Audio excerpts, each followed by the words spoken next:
Feels like I'm brand new at it again. We're back. Oh my God. Welcome to season 2 of the New School OBGYN podcast. Oh gosh, time just keeps on flying and we're getting older and wiser. It is. Sorry for the abrupt break at the end of season 1, but we're back and ready for season 2. And I have back with me Your favorite? Dr. Olga Valieva. My favorite. Hello and welcome to the New School OBGYN podcast, a podcast in women's health, but for everyone. Our goal is to promote good and reliable knowledge because the source of information matters. My name is Eric Schmidt. I'm a board-certified OBGYN and also a board-certified OBGYN. Again, Dr. Olga Valieva is with me today. Hello. A little recap because we have some fun news to share what happened over the fall. Because I think the last episode we actually recorded was probably in August or September. Really? Mm-hmm. Oh. Yep. That felt like it was 5 years ago. A couple of things professionally. Mm-hmm. Dr. Valieva got an additional certification and practice designation. As did you. Don't forget about yourself. I'm just hyping you up as the host. Yeah. And so, in minimally invasive gynecologic surgery. And so we took a test. We passed it, of course. And we now have a practice designation for, we call it MIGS. So you might hear that word occasionally, but it's a further specialty within, or at least a focus within gynecology. And also we both became robotic surgeons of excellence. Master surgeons, one would say. No, you have to pay extra for that. We have to pay extra for that? We did not pay the extra We money. did not. No. But they said we are one. So that's what matters. We went to a conference That was fun. in Nashville. Nashville, first time for me, and probably for you too, right? I went there a few years ago, pre-COVID, for another conference. Yeah. Yeah. AGL, again, another, it's our kind of main national minimally invasive surgical conference in Nashville. So that was fun. Learned some stuff. We'll bring that new stuff to you here eventually. Me personally, I took a big focus into my health and fitness. Ran a little marathon. In my honor. In your honor. It was on your birthday. He did not So, he didn't even got COVID 2 weeks before it, ran a marathon. And so that actually turned out just fine. Yeah. Still to get it. Yeah. Yeah, You're immune. that's a pretty good recap. You got those genes from the old country. Nothing gets us. Yeah, and we're still full-time OBGYN. So, practice is busy, full-time. So between all that stuff, we apologize for the little delay, but we are back. I would like to also say that I think part of it was November, December get really busy for us as far Holidays, as holidays too, and just surgeries, people, right? Yeah, really. Okay. So, again, what we're going over today is, hysterectomy. And I originally was going to put this all into one podcast, but I thought maybe it should be broken up because it is such a big topic. Okay. Because we have a lot to unpack, and we're going to do multiple episodes. So I think 3, unless we really want to do more, which eventually we will. There's so much to talk because about. One of the biggest things I think is the misconceptions. The questions we hear every day. So we're going to help unpack that today. Yeah, a lot of misinformation out there. And I was just talking to you about this, but I tried to be a little Dr. Google myself, do my own research online as if I were a patient. And there is a lot of questionable material out there. Yes, there is. And just a lack of good quality things, which I feel like people would want to click on. And I was even going to what you think would be reputable sites. Like it was like, I'm not going to name names, but big hospitals across the country, which you would know the name if I said it. And some information was just not up to date or just not perfect. And so we're going to go over that. Yeah. Well, and then, second episode I was thinking might be more of like the surgical talk. Maybe I was thinking actually do some surgical video. Oh. What do you think about that? Yeah. Yeah. Obviously mine, not yours. And I think third episode would be more of like a post-op recovery, long-term, what to expect. I like that. So, Olga, do you want to kind of go over what would be hysterectomy? What would it, kind of some little facts about it? Go ahead. You want to draw for me? Oh, I can. I did not I'll inherit draw. that gene. I'll draw. Yeah. Well, I'm not going to draw yet. Oh. Oh, if you haven't noticed, we have multiple camera views now. Yeah, We've really Eric updated really this got podcast. busy over the winter. Spend some monies. Yeah, I didn't. Yeah. So hysterectomy is probably, I want to say, the second most commonly performed procedure, at least in the U.S. Second to hysterectomy. Cesarean sections. What are we talking about? Yeah, gynecology. I'm awake, guys. Yes. Happy New Year. Maybe you're confident. So about 60 to 70,000 cases are done annually in the United States alone, and this just in the U.S. I'm sure there's more worldwide. 600,000. What did I say? 60. Oh my gosh, It's okay. I can't even read. It's okay. math We're warming anymore. up. Season 2. Here we go. So most common reasons for hysterectomy, for benign reasons, it would be heavy bleeding, abnormal bleeding, fibroids, even if there's not bleeding present, pelvic pain, endometriosis, pelvic organ prolapse, uterine prolapse specifically, and then for malignancies, it's usually cancer or precancerous. We typically, as benign gynecologists, we focus on more of the bleeding, fibroid pain aspect, and if it's either a more difficult case or a cancerous case, and those get referred to our more experienced surgeons like the GYN oncologists. But we will focus on, the fibroids, the bleeding, and the pain aspect of this. Yeah. And so, I thought we'd briefly touch on just a little background of the risks and, because that's one of the big questions we initially have. And then we'll go over a lot of the big misconceptions and about hysterectomy, and then maybe give our little tidbit about what you should be asking your doctor when you're coming in for your consult. And so, as with every surgery, learning my new system here. I forgot how As to with do every this. surgery, there's certain surgical risks. And so the risks associated with hysterectomy would be bleeding, infection, damage to surrounding tissue. That's the main three we would say there. The surrounding areas could be like the bladder, the bowels, the ureters, which are the tubes that go down to the kidney. All those risks are extremely rare though, especially with minimally invasive options. And we'll go over some of the potential long-term risks too, because that's an important conversation to have, as that, it is something that should be looked at. We'll talk about, the ovaries and whether or not someone would have their ovaries removed. And let's start with kind of some terminology. Yeah. This is definitely because a big one. The biggest, I think, question that we would often get is, what is the correct term for total, partial, supracervical? Yeah. And I think the misnomers or how people think of them are not necessarily just because of misinformation, but how hysterectomies were done historically. So whenever, and again, based on what's out there on Dr. Google, sorry, we're not trying to bash Google here. We love Google. It is fun. I can't live without Google. Hysterectomies are broken into total hysterectomy or partial hysterectomy. So for us GYNs, and based on current nomenclature, a total hysterectomy involves, and Eric doodles much better than me, involves removal of the cervix and the uterus. So that the uterus is broken into two parts: the uterine corpus, which is the ball part, and then the cervix, which is, are you doodling there? Yeah. You got Yeah, the go vagina ahead. going, So, yeah. the big, go ahead. The ball. With I like to draw the babies in here. This is where a baby would live. I'm going to do it this way because it's Perfect. more anatomically correct, and it's smiling because it's. If you're just listening, you can see all this stuff on YouTube. The video will be up hopefully soon after the audio podcast. There you go. All right. So essentially, it's an arbitrary line, but this is a delineation of the parts of the cervix. So or uterus. This would be the cervix or the lower portion of the uterus, and this would be the corpus or the fundal part of the uterus. So for us, when we talk about a hysterectomy, we're talking about removal of both the uterine corpus, and the cervix. And this is a total hysterectomy. Partial hysterectomy to us, or we call it a supracervical, would be removing the uterus just above the cervix. I feel like this is not, and I know this is not a very commonly done procedure, mostly because typically supracervical hysterectomies would be done for maybe prolapse cases, just because it helps use of mesh and suspend the cervix in the vaginal canal.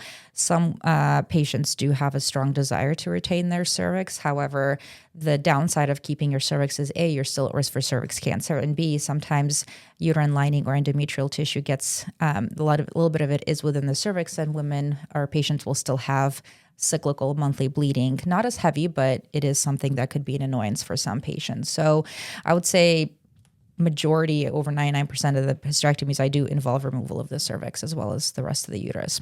Yeah. And just to recap on that, so people come in, they ask, I want a partial hysterectomy. I often hear that a lot. And I think maybe it wasn't a great job by our profession maybe years ago, but people think of a total hysterectomy as also removing the ovaries and putting you into menopause. Correct. And so it's just that's just incorrect in the current terminology. And total hysterectomy means hysterectomy is just uterus. And so total hysterectomy, removal of the uterus, like Olga drew out. I actually often avoid using the words total and partial just because of the confusion. Yeah. Yeah. So you just say hysterectomy and Hysterectomy and and then, supracervical. correct. Yeah. Yeah. So one thing that we also are doing more recently is we're also removing both of the fallopian tubes if the patients are still having their fallopian tubes, if they haven't been previously removed by a sterilization procedure. The reason why is we have found that removal of the fallopian tubes can decrease your risk of ovarian cancer, especially if you're a carrier for high risk ovarian cancer genetics. We typically do not remove the ovaries unless there is some genetic or medical reason to do that. For example. For example, if women have endometriosis and want the definitive treatment for that, again, that's a special discussion. If they're over a certain age, the recommendation is over 65, but that can differ based on patient demographics and preferences, or if there's some level of a neoplasm present. Yeah. Perfect. And so another big question, and a lot of these kind of go into the supracervical versus total hysterectomy or just hysterectomy.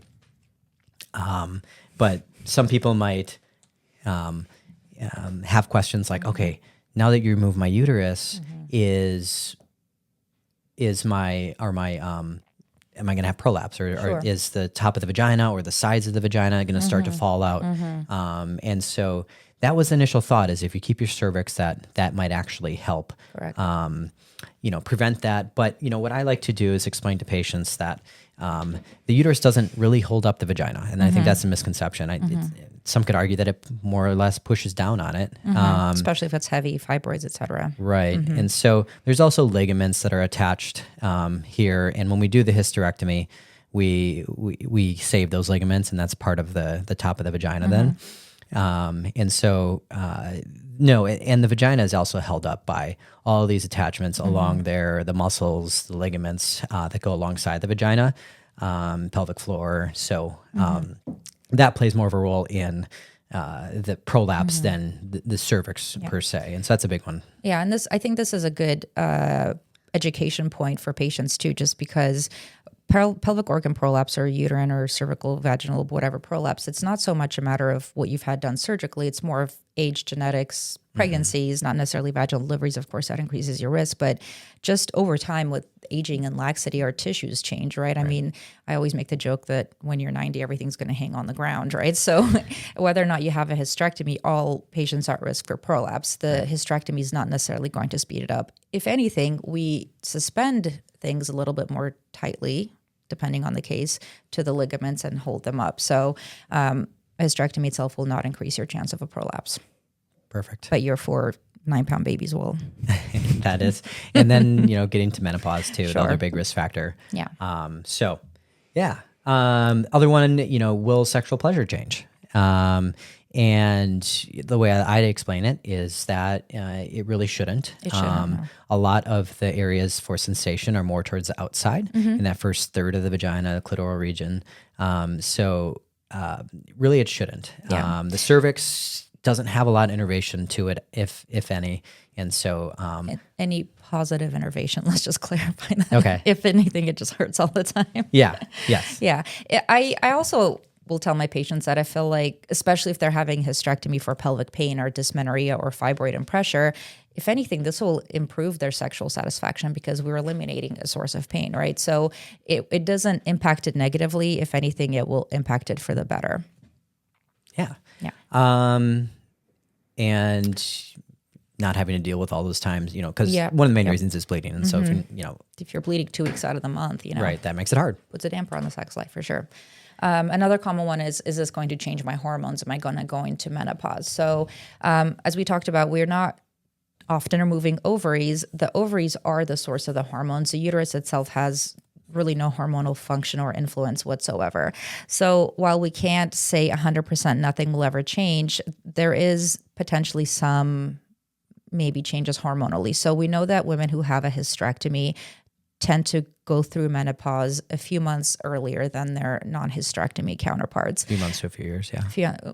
6 to 12 months, right? Yeah. Depending on how many, depending on the study you read. So we don't 100% know why, but the current theory is that there's a connection from the uterus to the ovary, where it's called the uterovarian vessels and pedicle, where the uterus does supply a little bit of blood flow to the ovary. The ovary itself gets different blood connection, most of it coming from a completely different source. And we think that if we cut this connection, it may decrease the blood flow to the ovary and potentially limiting the lifespan of the ovary. Not a proven theory, but it kind of makes sense. Yeah, and so the blood flow is used to kind of being two sides, and then to do the hysterectomy, we have to go across one of them, Right. and so so they notice it with lab values and looking at other things, but like actual clinical significance, is the patient experiencing, or is that causing a detrimental effect? It's a big topic of discussion right now, and so we don't take hysterectomy lightly, but when it is needed, it often has the benefits will more than certainly outweigh the risks in that sense. And this is definitely a discussion. And I don't know, Eric, if you found this with your patients, but oftentimes patients are on some sort of hormonal therapy like birth control pills that are, especially if they're in their 40s and already have perimenopausal symptoms, that the birth control is helping control their symptoms. Then they completely come off of it because they don't need it. And now they're experiencing more of those menopausal vasomotor symptoms. And there may be a theory that this hysterectomy put me into menopause, right? So it's not so much the hysterectomy itself, is that there's other changes that are happening within our bodies or their bodies, and it's not specifically hysterectomy related, but those are changes that women will go through regardless of hysterectomy or not. Certainly. So, and then, I do get this question occasionally too. They're like, okay, you remove the uterus and now you just have the top of the vagina here. What happens to all that space? How is that going to impact? I saw some videos saying, well, now that space is not there, that it causes bladder problems. But I think a way to more or less explain it is that nothing really happens. The uterus, even if it's a big uterus, I mean, we take uteruses out that are, 2 or 3 times, 4 times as big as the one we just drew for you. And so the bowels occupy that space, and the bladder has a little more space to be free. Yeah. So that's a question we get often, and really it's not the bowels just fill The that bowel region. just fill it in, Go ahead. I was just going to say, since the uterus is really not that big, it's really not that much space that we're trying to occupy. Yeah. Yeah. And I think some take-home points for this discussion on hysterectomy is, one, if it's indicated, if it's causing problems and symptoms and it's detrimental to someone's life, then I think someone, when they're coming to the office, there are some people that are like, really, really nervous about the idea of losing an organ, and that's rightfully so. But when we look at all these risks and we weigh that with the potential benefits, it's a discussion. And so, there's kind of sometimes 2 types of people that come to the office and talk to us, and it's people that are like, really want to avoid hysterectomy at all costs. And there's others that, are like, I'm having bleeding, I just want a hysterectomy. Yeah. And so we kind of have to balance that, and that's the art of it. So, for example, we do, if someone comes in, their mom had a hysterectomy, their aunt had a hysterectomy, and they just want a hysterectomy, but they have a normal uterus. A little bit of a spoiler show, but next we'll be talking about endometrial ablation. Transition. Look at that. Good job. And so, these are options which can allow you to hopefully retain your uterus. help with the main symptom, hopefully cure you, and be less invasive. Yeah. And so, yeah. Yeah. And I think, sorry to interrupt, I think an important aspect of this too is considering quality of life, right? I mean, if you're spending, even if you don't want a hysterectomy, if you're in pain 1 week out of every month, right? And recovery is a few weeks, putting together the short period of recovery compared to 20 more years of misery, it's medically necessary, but it's also quality of life at the end of the day. So I think that's maybe something patients don't often consider is like the long-term picture. Sometimes people deal with it too long and like, I'll just put up with it for 5 years longer. And it's like, whoa, come on. I mean, come see us. It's Trust us. It's by, right? Yeah. It's already been a year. And we'll get a lot into the different routes of hysterectomy in the next talk here. But we're going to go over the different routes of the hysterectomy, laparoscopic, vaginal, abdominal. But take home point is always minimally invasive. Always. Few exceptions. Cancer, and which extremely rare. If you can't put there are right, and so there are certain cases, but if someone's offering you potentially a non-minimally invasive option, which would be like an abdominal hysterectomy or basically a C-section cut or bigger, might be worth it to get a second opinion. Absolutely. To see if it can be done by someone else minimally invasive, because there's just some variance in treatment of hysterectomies and surgery. So, yeah. Okay, I think I'm remembering how to do this. Kind of. The podcasting? Yeah. I'm ruining this all. No, you're doing great. So yeah, that's the end of our podcast. Thank you everybody for listening. And thank you for tuning in on YouTube. If you watch there, hopefully you can see some of our very special drawings, which we just did. We're gonna improve on that. Don't lie. If you have any questions, let us know in the YouTube comments and we'll try to get those answered. But as always, the content of the podcast and video are for educational purposes only. None of the content is meant for personal medical advice. Please contact your medical provider if you're in need for personal medical advice. Welcome back, Olga. Thank you. Sorry.